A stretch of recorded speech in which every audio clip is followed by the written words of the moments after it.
Hey there, bakers! Up here in the mountain today, we're taking a traditional tamal and giving it the full chocolate treatment. Soft, cinnamon spiced chocolate masa wrapped in corn husk and steamed until pillowy and fragrant. This is comfort, tradition, and pure chocolate, so let's get baking. Okay, welcome back to the Mountaintop kitchen. I always like to make sweet tamales during the holiday season, especially between Christmas and New Year's Day. We can steam them, put them in the freezer, and then bring them back out whenever we want to, and just re-steam them a little bit, and they'll be just as good as made fresh. So to start, we have some corn husks that we've been soaking in some warm water, for about an hour. So we're just going to set this aside because we'll need it later. We don't need it right now. To start with, we're going to melt some Mexican chocolate. Now we're using the Abuelita or Little Grandma brand. There's also another brand called Ibarra, and you can probably find this in any major shopping store, grocery store, or in a Hispanic market. But this is really good. It has like cinnamon and different spices already added into it. So we're gonna dump that into our saucepan along with our butter. Now, we're not using shortening in this recipe at all. A traditional tamal, and it is tamal, it's not tamale or tamale. The correct word in Spanish or native indigenous language is tamal without the E on the end. So we have butter and we have oil in place. This is our fat in place of shortening. We won't be using shortening. So we're just going to mix all three of these together on a very low heat until melted. Okay, we've set our chocolate, butter, and oil mixture to the side. It's still heating up and melting. We're gonna go ahead and sift together our dry ingredients. Now we have our special corn flour. This is not corn flour that you might traditionally think of. This is actually flour made from corn, especially for making tortillas and tamales and some other traditional Mexican dishes. So we have that. We have some cocoa powder. We have some sugar. Let's get it on there. We have some kosher salt and some baking powder. And we have some cinnamon, some nutmeg, and some, what else is in there? Cayenne pepper. Just a little bit of cayenne pepper to add a little bit of warmth, not to be overly spicy, just to add a tinge of warmth. So that all goes in. And let's just get this through the sieve. And you'll have some cocoa powder lumps in there. Just work those through with your fingers, just like this. And there you go. All right. Now we're just going to take our trusty whisk and kind of get this nice and uniform. And our dry ingredients are ready. You're going to love this recipe. And this is a great recipe to make with the kids because it's so much fun making the masa and putting it into the corn husk and putting it into the steamer and bringing them out when they're done. They're going to love it. All right, now that we have our chocolate mixture, butter, oil, and chocolate mixture cooled down a little bit and fully melted, we have all of our dry ingredients whisked together. We're going to add our warm chocolate mixture to our dry ingredients.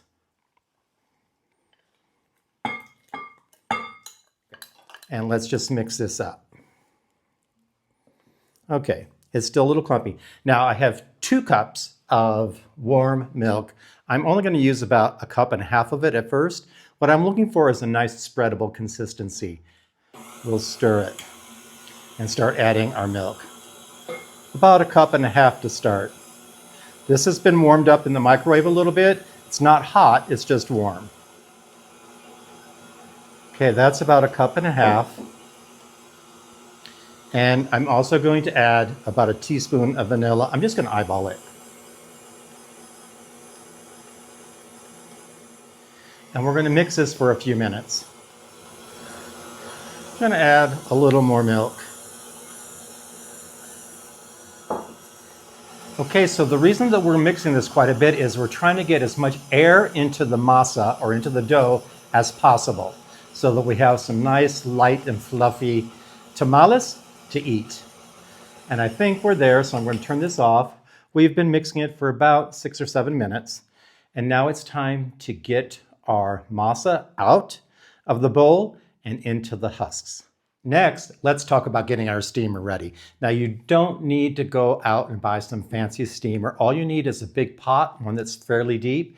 And I don't even have a steamer insert. So all I did was I took some aluminum foil, I scrunched it up, as you can see, placed it into the bottom, because you're going to want about 1 to 2 inches of, a couple inches of water in the bottom here. And then everybody probably has 2 or 3 of these, from air fryers or a steamer for vegetables, anything with a few little holes, or you could even put a plate upside down, one that's heat resistant, of course. And I'm just going to put that in there, and I'm ready to go. So I will put about 2 inches of water in there, and this is my steamer. Okay, so let's get started with getting these tamales filled. So now, as you know, I have been soaking my husks in warm water for about an hour or so. And you can see kind of the natural curve of the husk. That's what we want to follow. It's the shinier side of the husk where you want to put your masa in, because it won't stick as it would on the other side. All right, so let's get started filling these husks. Now, the husk needs to be dried off, because remember, I soaked it in warm water for about an hour. And you're going to want to look for like the natural bend of the husk, and you fill the inside of that. It's the shinier side. If you can take a look, one side is shiny, one side's a little bit duller. So we're going to fill this side. Now, I know that with the amount of masa that I have made this recipe for about 12 good-sized tamales. So that means I'm going to have my tamales weigh about 100 grams each, but you don't have to weigh it. You can just eyeball it. About 3 to 4 tablespoons of masa. So that's what I have right here. And I'm going to put it into the middle of the tamal, of the husk, and kind of spread it down. You want to leave about 1 inch all the way around, including the top, because these will expand as they steam. And then just bring one top around, and bring the other top around, and hopefully it won't tear like that one just did, and then bring the bottom up. And there you have your tamal.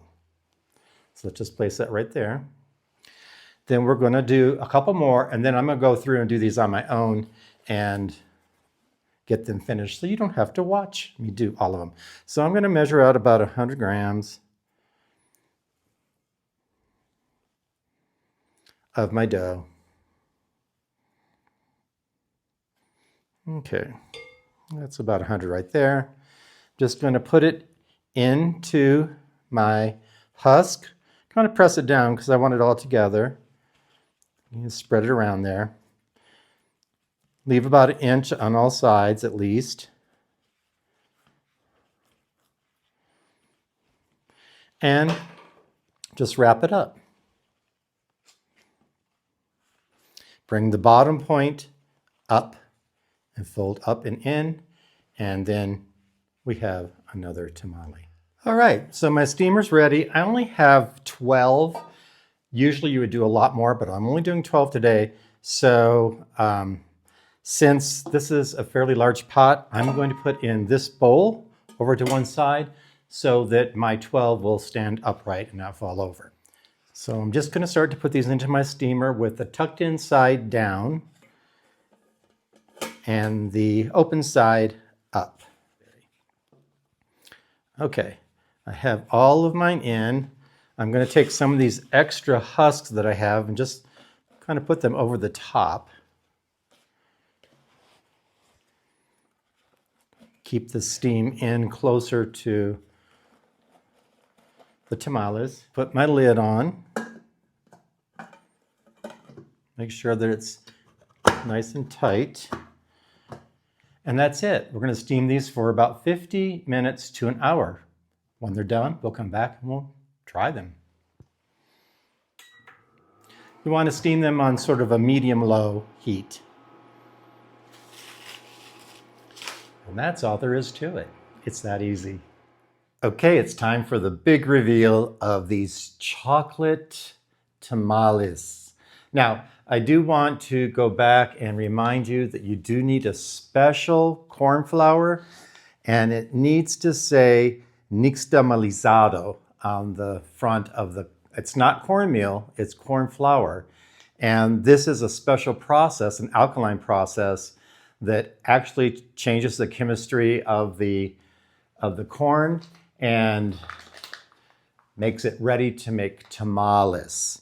Okay, so here's the big reveal. You ready for this? Let's just take one out, open it up, and see what we've got.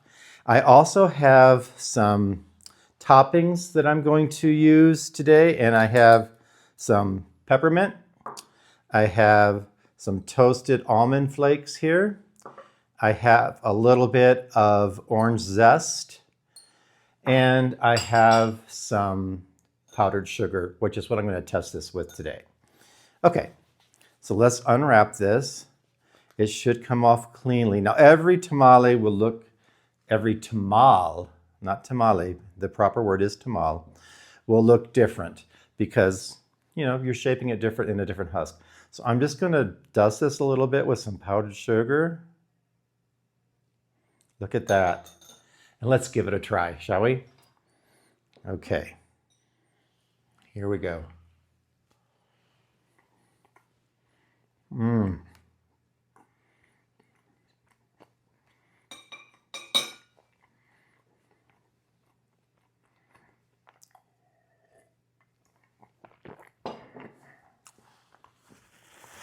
You can really taste that Abuelita Mexican chocolate. It's so intense. This is fantastic. Now, these have cooled off about an hour or so, but if you store them in the freezer, you can pull them back out and re-steam them again. So, chocolate tamales for the holidays. So, if you haven't subscribed yet, please hit that button down there. And we'd appreciate it if you'd like, share, and comment on the video. That would be awesome. As usual, I'm just going to keep on eating my tamale with a little bit more powdered sugar. See you next time.